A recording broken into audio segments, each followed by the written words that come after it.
Empreza Internasionál PT Hutama Karya, akompañadu husi tékniku Ministériu Obra Públika no Ajensía Dezenvolvimentu Nasionál ADN, segunda hahu teste, nahe alkatraun nebe utiliza ba ia projetu reablitasaun Estrada Urbana Maliana Vila pakote rua.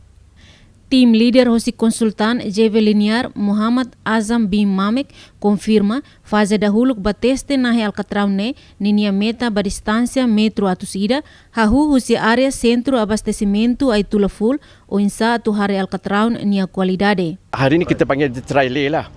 Kita mau tahu dia punya compaction bagian pasien-pasien dia tu. Lepas tu esok kita buat coring FDT dia. Dah dapat result dan kita bersambung lagi ke esok-esokan hari ni lagi. Untuk kita penyelip aspat nanti. Dan kita sudah target untuk masuk hamparan aspat dipanggil SCBC. Sekarang ni kita target untuk 100 meter saja dahulu. Dan lepas tu esok kita akan buat testing.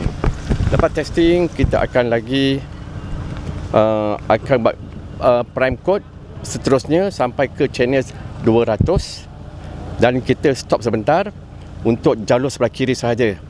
Dan lagi keesokan 2 hari tersebut jalan aman kita akan buat sebelah kanan, jalur sebelah kanan pula.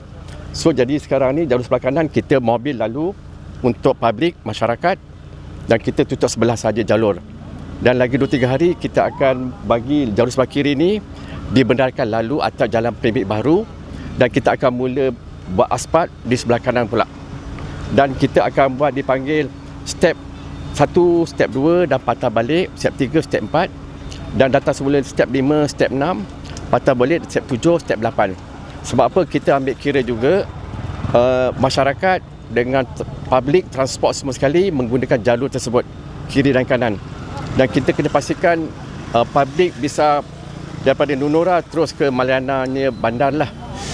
Perkiraan begitu.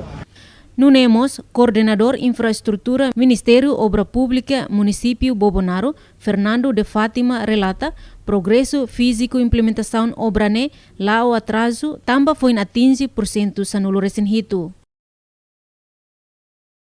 Progresso hakanya agora dan lá kan tama na 17,%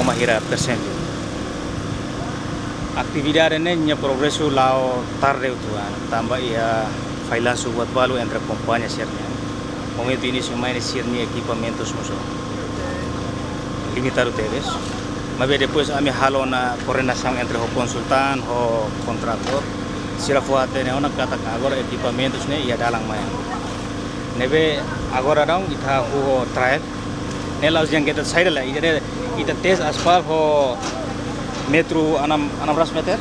Ita ho 600 meter, 100 meter, quando idane magatama, ita sela ho idane.